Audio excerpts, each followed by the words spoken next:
Shalom Bapak Ibu Saudara yang dikasihi Tuhan. Halo, apa kabar? Beri kemuliaan bagi Tuhan kita.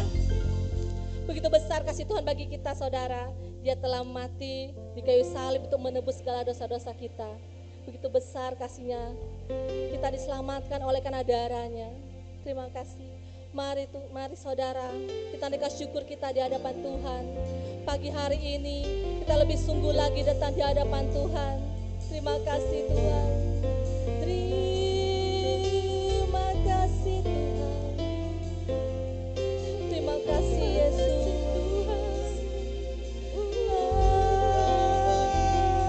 Engkau baik Tuhan. Terima kasih Tuhan karena Engkau begitu baik Tuhan. Karena Engkau begitu luar biasa Tuhan. Engkau Allah yang penuh kasih. Kasih-Mu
Kami ingin lebih lagi memuji dan memuliakan Engkau, Yesus.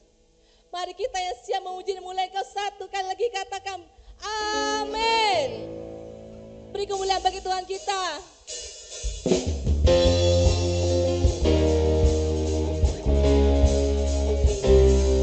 Sekarang telah tiba waktunya bagi Tuhan. Haleluya. Haleluya. Sekarang telah tiba keselamatan dan kuasa dan pemerintahan Allah kita. Dan pemerintahan Allah kita, kuasanya yang diurapinya, karena telah dilemparkannya para pendakwa kita. Sekarang telah tiba keselamatan dan kuasa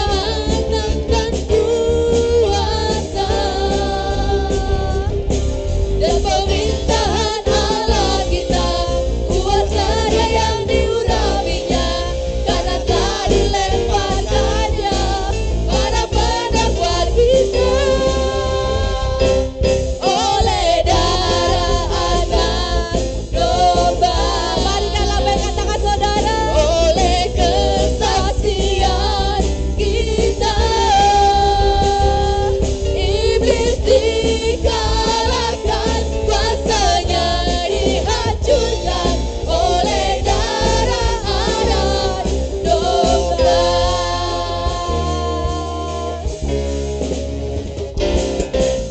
Sekarang tiba keselamatan dan kuasa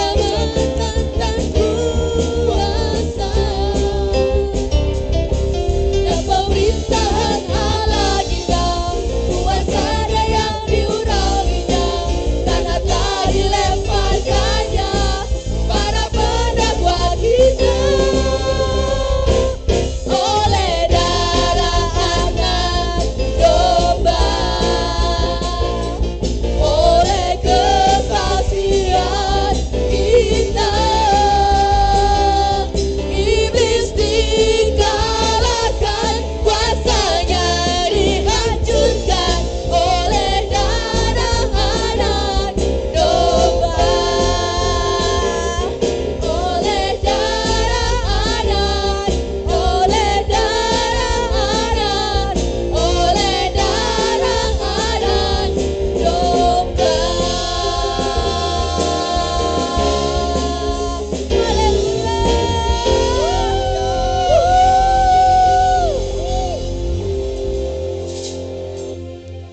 Bentar kita akan mendengar firman Tuhan. Mari saudara kita satukan hati kita. Terima kasih Tuhan. Kemanakah kami akan pergi Tuhan, selain pada Engkau Yesus. Haleluya.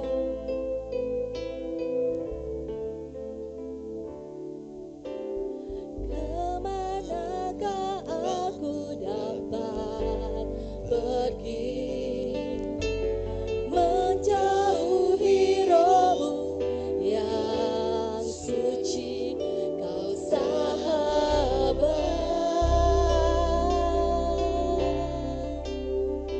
dan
buat lawatan-Mu Tuhan.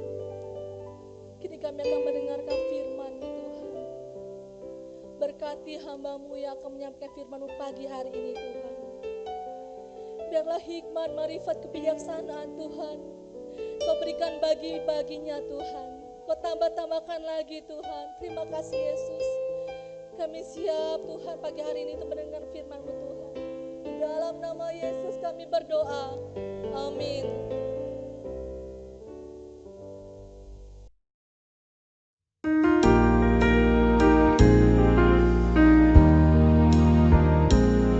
Kasih Allahku sungguh telah terbukti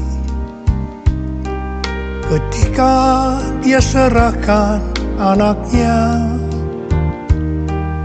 Kasih Allah mau berkorban bagi kau dan aku. Tak ada kasih seperti kasih-Mu. Bersyukur, bersyukur, bersyukur. Oh, bersyukur karena kasih setia-Mu. Ku sembah, ku sembah, ku sembah dan ku sembah. Selama hidupku ku sembah Kau Tuhan. Selama hidupku ku sembah Kau Tuhan.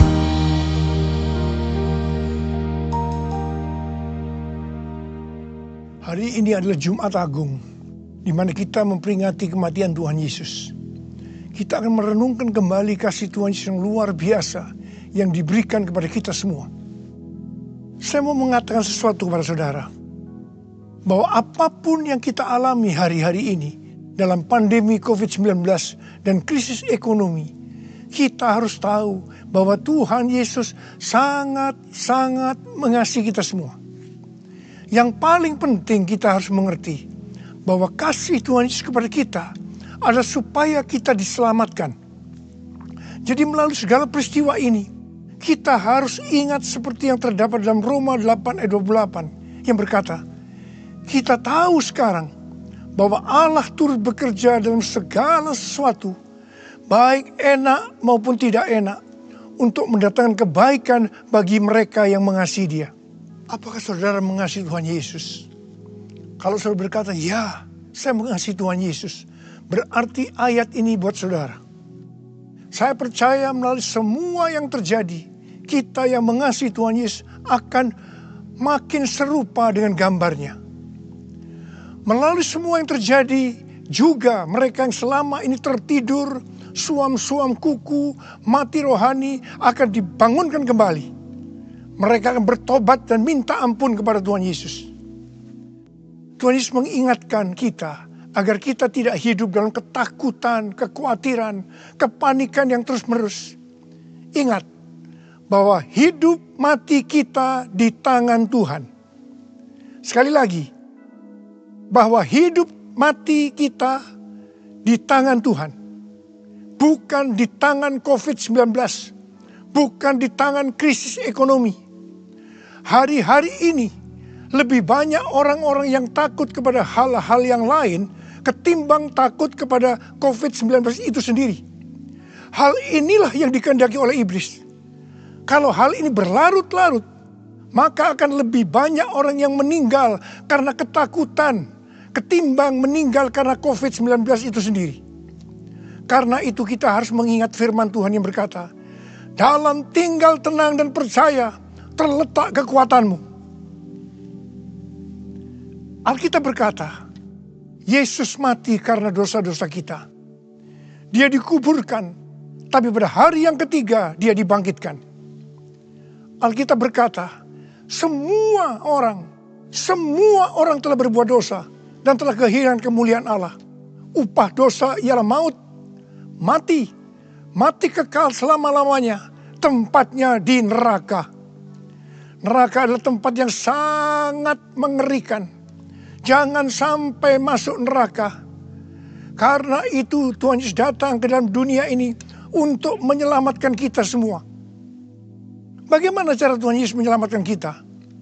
Alkitab berkata, Tuhan Yesus yang tidak mengenal dosa, dijadikan dosa oleh karena kita. Supaya di dalam Dia, yaitu mereka yang percaya kepada Tuhan Yesus, dibenarkan oleh Allah. Apa arti daripada ayat ini? Tadi dikatakan, semua orang telah berbuat dosa dan telah kehilangan kemuliaan Allah. Upah dosa ialah maut, mati. Jadi Tuhan Yesus harus mati menggantikan saudara dan saya. Kalau kita melihat cara mati Tuhan Yesus, saya katakan itu sangat-sangat tidak manusiawi. Alkitab menuliskan ada 10 tahap penderitaan Tuhan Yesus. Dari Taman Getsemani sampai Golgota. Sangat mengerikan. Tahap yang pertama, ketika berada di Taman Getsemani, Tuhan Yesus berdoa kepada Bapa dalam keadaan ketakutan. Sampai peluhnya seperti tetes-tetes darah yang jatuh ke tanah. Pada saat itu seorang malaikat turun untuk menguatkan Tuhan Yesus. Tuhan Yesus berdoa kepada Bapa, "Ya Bapakku, jikalau sekiranya mungkin, biarlah cawan ini lalu daripadaku. Tetapi jangan seperti yang ku kehendaki, melainkan seperti yang kau kehendaki."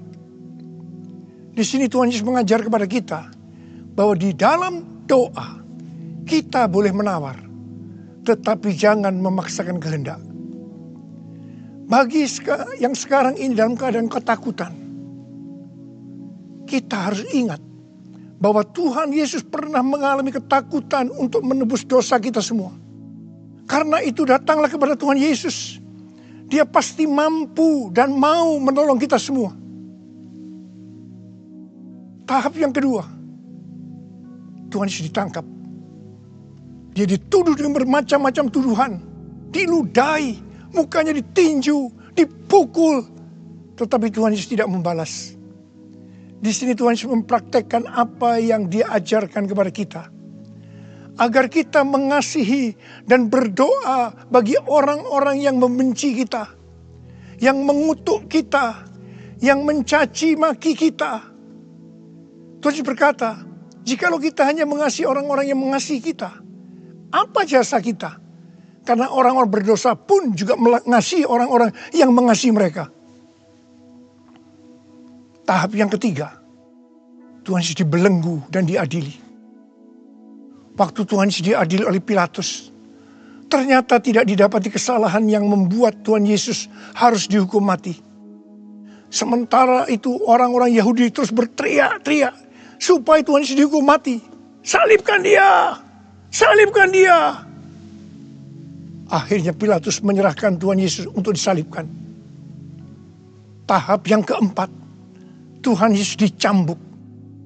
Proses awal dari penyalipan, jubah Tuhan Yesus dibuka dan dihukum cambuk. Dua legojo bergantian menghunjamkan cambuk ke punggung Tuhan Yesus. Ujung cambuk itu terbuat dari potongan tulang dan potongan besi. Tiap kali cambuk itu dihunjamkan ke punggung Tuhan Yesus, itu menimbulkan luka yang dalam. Tuhan Yesus berteriak-teriak kesakitan. Darah Tuhan Yesus bercucuran. Tuhan Yesus bermandikan darah. Tahap yang kelima, kepala Tuhan Yesus diberi mahkota duri. Duri ditancapkan di kepala Tuhan Yesus dengan cara dipukul. Sakitnya luar biasa. Darah bercucuran. Tahap yang keenam, Tuhan Yesus memikul salib. Dalam kesakitan, berlumuran darah. Ditambah semalam Tuhan Yesus tidak tidur. Tuhan Yesus harus memikul salibnya. Tuhan Yesus jatuh bangun karena tidak kuat. Maka Simon dari Kirene disuruh menggantikannya. Tahap yang ketujuh, tangan dan kaki Tuhan Yesus dipaku. Sakitnya luar biasa. Darah bercucuran. Tahap yang ke-8, Tuhan Yesus digantung di atas kayu salib. Pada saat itu Tuhan Yesus menderita secara lahir maupun batin. Secara lahir dia merasa sakit yang luar biasa di sekujur tubuhnya. Dan juga merasa karena ada cairan yang menekan jantungnya. Secara batin Tuhan Yesus menderita. Karena Tuhan Yesus melihat semua orang yang lalu lalang menghujat dia. Ahli Taurat, tua-tua imam-imam menghujat Tuhan Yesus. Bahkan salah satu penjahat di sebelahnya juga ikut menghujat. Tahap yang ke-9, Tuhan Yesus merasa ditinggalkan oleh Bapa. Sekitar jam 12 siang sampai jam 3 petang, tiba-tiba langit di sekitar Golgota menjadi gelap. Tuhan Yesus gelisah. Dan terus Yesus berteriak, Eli, Eli, lama sabachthani. Allahku, Allahku, mengapa engkau meninggalkan aku? Tuhan Yesus merasa ditinggalkan oleh Bapa. Orang yang berdosa pada hakikatnya dipisahkan dari Bapa. Jadi untuk menebus dosa dari orang yang berdosa, maka Tuhan Yesus harus merasakan ditinggalkan oleh Bapa, dipisahkan dari Bapa. Saya percaya ini adalah puncak penderitaan Tuhan Yesus. Penderitaan lainnya tidak ada artinya dibandingkan merasa ditinggalkan oleh Bapa. Bagi saya, kalau saya tidak bisa merasakan hadirat Tuhan, itu adalah hal yang paling berat dalam hidup saya. Karena itu, saya setiap hari selalu menjaga langkah-langkah dalam hidup saya, agar saya terus mengalami hadirat Tuhan. Kalau ada dosa, harus cepat diselesaikan, supaya terus merasakan hadirat Tuhan. Saya berharap saudara juga melakukan hal yang seperti itu. Kalau ada di antara saudara yang sudah tidak bisa merasakan hadirat Tuhan, dan saudara menganggap itu biasa, saudara harus bertobat. Saya mau katakan sesuatu kepada saudara. Tidak ada yang lebih berbahagia daripada kalau kita berada dalam hadirat Tuhan. Sebab Alkitab berkata, di hadapanmu ada sukacita berlimpah-limpah. Artinya di dalam hadirat Tuhan ada sukacita, kebahagiaan yang berlimpah-limpah. Tahap yang ke-10. Tuhan Yesus berkata, sudah selesai. It is finished. Ya Bapakku, ke dalam tanganmu kuserahkan nyawaku. Tuhan Yesus mati. Pertanyaannya, mengapa Tuhan Yesus harus mati dengan cara demikian? Mengapa tidak dengan cara yang mudah? Dipenggal kepalanya, selesai. Mengapa Tuhan Yesus harus mati dengan bermandikan darah? Alkitab katakan, tanpa penumpahan darah, tidak ada pengampunan dosa. Untuk mengampuni dosa saudara, dan dosa saya, Tuhan Yesus harus mati dengan cara demikian. Selain itu, apalagi yang Alkitab katakan dengan cara mati Tuhan Yesus yang seperti itu? Yang pertama, penyakit kitalah yang ditanggungnya. Yang kedua, penderitaan kita yang dipikulnya. Yang ketiga, oleh bilur-bilurnya kita disembuhkan. Aturku kasih-Mu Yesus, Kau telah mati gantikan diriku. Kau curahkan darah-Mu untuk tebus dosaku. Layaklah Kau Tuhan dipuji dan disembah dengan segenap hatiku. Layaklah Kau Tuhan dipuji dan disembah dengan segenap jiwa ragaku. Dengan segenap jiwa ragaku. Dengan segenap jiwa ragaku. Tuhan Yesus mati karena dosa-dosa kita. Dia dikuburkan, tetapi pada hari yang ketiga Dia dibangkitkan. Haleluya! Tuhan Yesus tidak selamanya mati. Tetapi pada hari yang ketiga, Tuhan Yesus dibangkitkan. Apa yang Alkitab katakan kalau sampai Tuhan Yesus tidak bangkit? Yang pertama, sia-sialah pemberitaan firman Tuhan. Saya di sini memberitakan firman Tuhan tidak ada artinya. Sia-sia. Tapi puji Tuhan, Tuhan Yesus hidup. Tuhan Yesus bangkit. Pemberitaan firman Tuhan menjadi tidak sia-sia. Hal yang kedua, kalau sampai Tuhan Yesus tidak bangkit, sia-sialah kepercayaan kita. Dan kita akan tetap mati di dalam dosa-dosa kita. Demikian juga dengan orang-orang yang mati di dalam Tuhan. Mereka akan tetap binasa. Tetapi puji Tuhan, Tuhan Yesus bangkit. Kita tidak akan mati di dalam dosa-dosa kita. Tetapi kita akan bersama-sama dengan Tuhan Yesus selama-lamanya. Katakan amin. Hal yang ketiga, kalau sampai Tuhan Yesus tidak bangkit, kita adalah orang-orang yang paling malang dari segala manusia. Tetapi puji Tuhan, Tuhan Yesus bangkit. Kita bukan orang-orang yang paling malang dari segala manusia, tapi justru orang yang paling beruntung dari segala manusia. Ada berapa banyak di antara saudara orang-orang yang paling beruntung dari segala manusia? Angkat tangan saudara. Sebab Dia hidup, ada hari esok. Sebab Dia hidup, ku tak gentar. Karena ku tahu Dia pegang hari esok. Hidup jadi berarti sebab Dia hidup. Hidup jadi berarti sebab Dia hidup.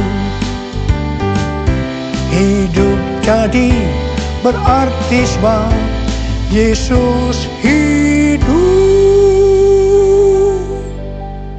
Karena Tuhan Yesus hidup, maka ada hari esok. Karena Tuhan Yesus yang pegang hari esok saudara dan saya, Dia hidup. Dia berkata kepada kita, jangan kamu takut, jangan kamu khawatir, jangan kamu panik. Karena Tuhan Yesus hidup, maka Dia memerintahkan kepada kita untuk menghardik COVID-19 dan krisis ekonomi dengan berkata, diam, tenanglah. Mari, saya mau ajak saudara, kita bersama-sama menghardik COVID-19 dan krisis ekonomi. Mari, katakan bersama saya, dalam nama Yesus, dalam nama Tuhan Yesus, aku perintahkan kau, COVID-19, krisis ekonomi, diam, tenanglah. Diam, tenanglah. Mari kita berdoa agar nubuatan para nabi yang mengatakan pandemi COVID-19 akan selesai pada waktu Paskah. Hal itu akan digenapi. Hal itu akan terjadi. Katakan amin.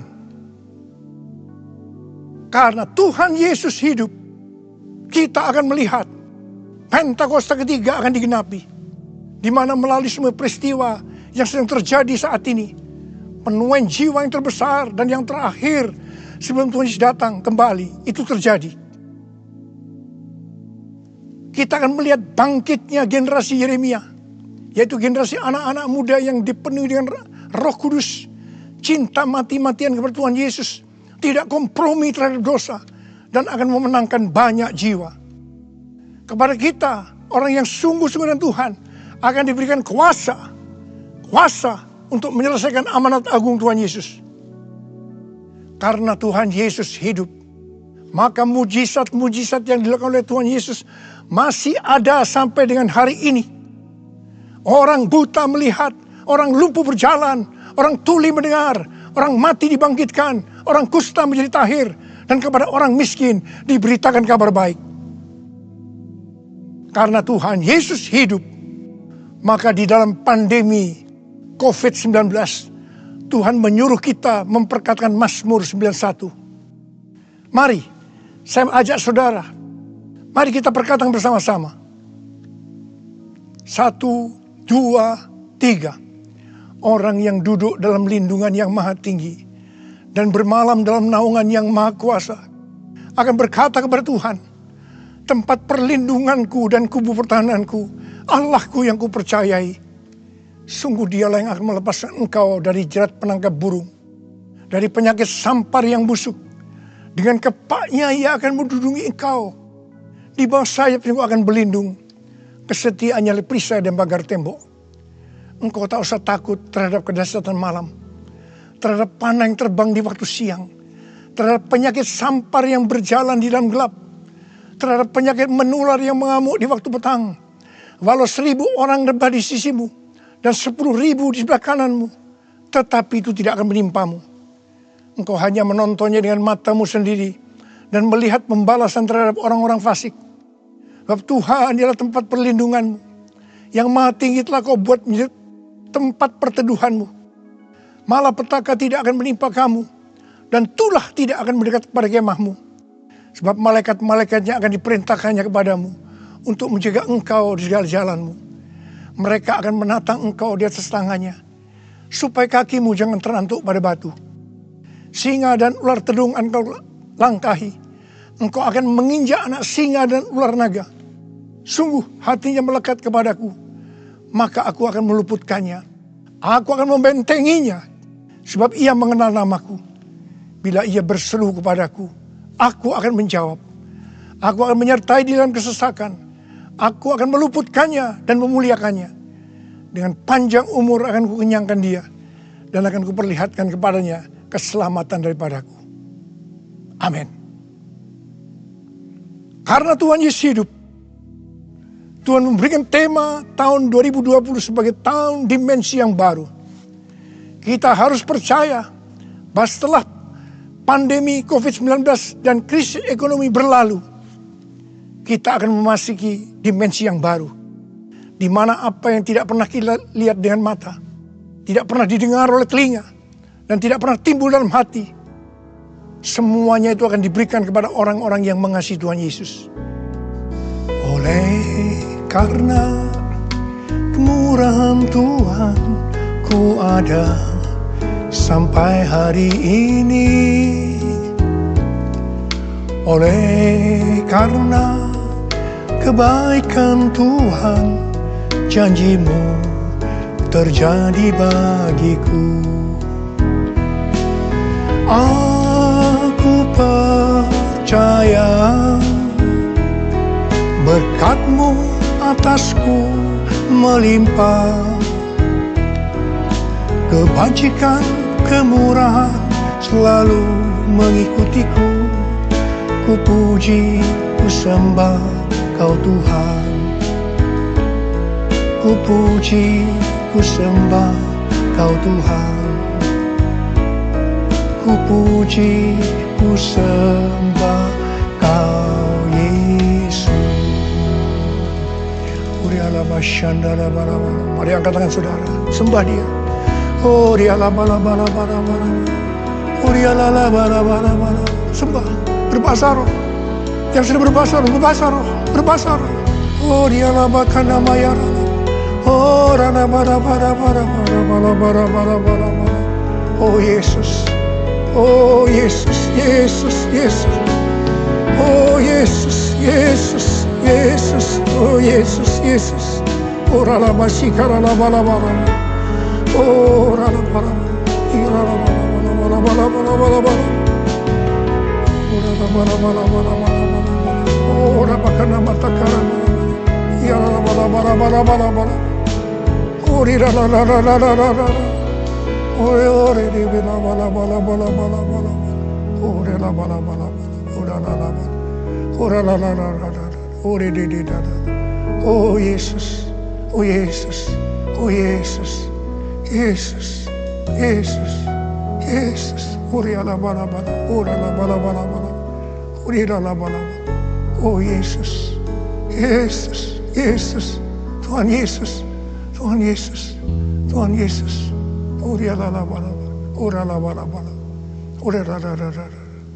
Mari saudara, kita akan masuk dalam perjamuan kudus. Kita akan mengingat ayat ini.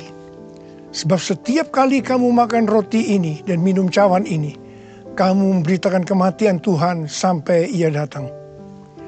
Perjamuan kudus adalah perjamuan Tuhan Yesus sendiri. Setiap kali kita masuk dalam perjamuan kudus, Tuhan Yesus selalu mengingatkan kepada kita, biarlah ini menjadi peringatan akan aku. Mari, arahkan hati saudara kepada kebaikan Tuhan. Kita akan mengingat kebaikan Tuhan.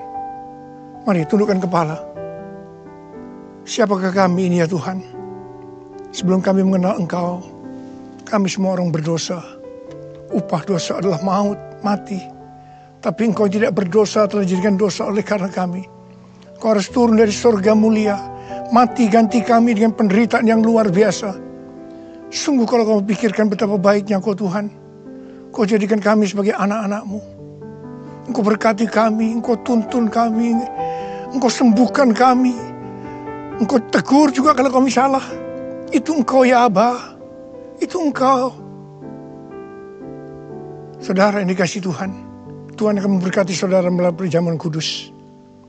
Tapi Tuhan mau kita makan dan minum dengan cara yang benar. Karena itu sekarang masing-masing berdoa. Introspeksi, lihat keadaan dirimu masing-masing. Jangan menyimpan dosa. Kalau ada dosa yang sekarang Tuhan ungkapkan kepada saudara, langsung minta ampun. Ampuni Tuhan. Ampuni kami ya Tuhan. Ampuni kami ya Tuhan. Ampuni kami. Ampuni. Ampuni. Terima kasih Bapa. Kami akan masuk dalam perjamuan kudus dengan hati yang penuh sukacita.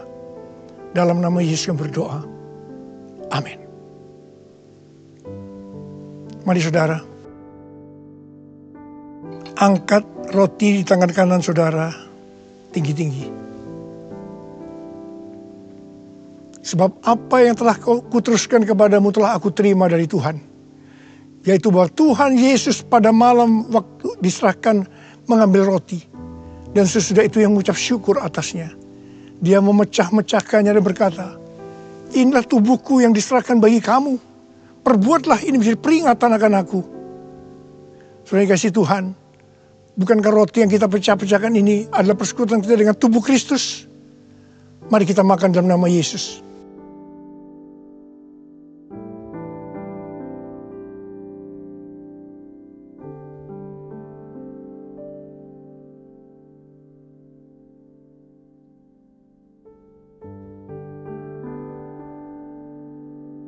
Mari, angkat cawan di tangan kanan kita tinggi-tinggi.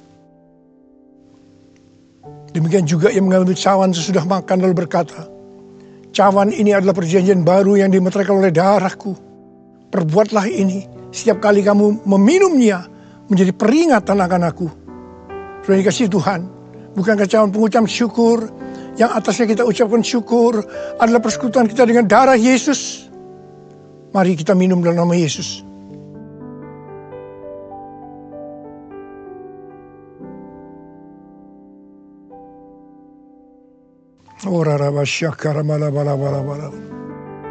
Mari, angkat tangan saudara. Ucapan syukur dengan suara. Jangan diam.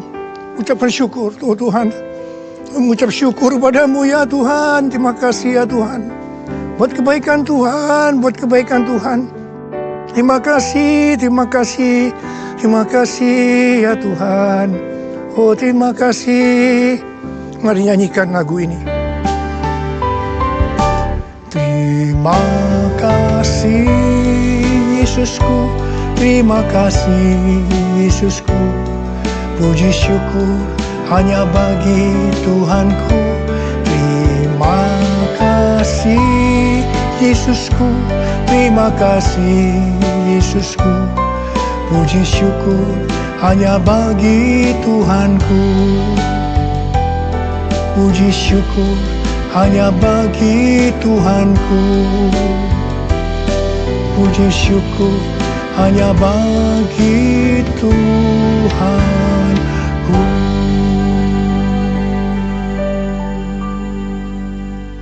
Oh, oh Yesus, Tuhan Yesus, terima kasih buat kehadiran-Mu. Terima kasih buat berkat-berkat-Mu, kesembuhan, kelepasan, jawaban doa, kekuatan yang baru, pengharapan yang baru. Tuhan, anak-anak-Mu diberkati, dikuatkan pada hari-hari ini Tuhan. Pada waktu pandemi COVID-19, krisis ekonomi, Tuhan berikan kekuatan buat anak-Mu, berkati mereka.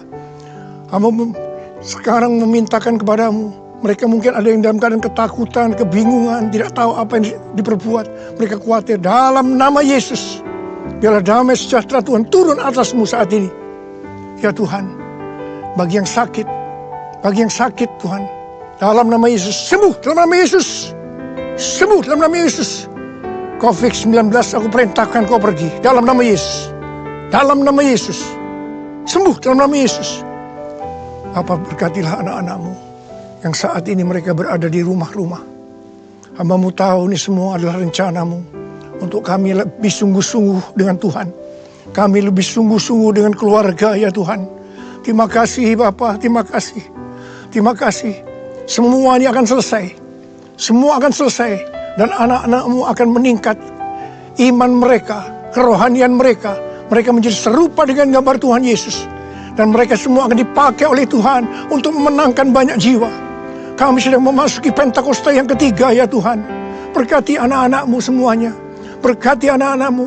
Engkau cukupkan, malah berikan mereka hidup yang berkelimpahan di tengah-tengah resesi ekonomi saat ini. Berkat-Mu melimpah. Terima berkat Tuhan. Terima. Dalam nama Yesus. Amin.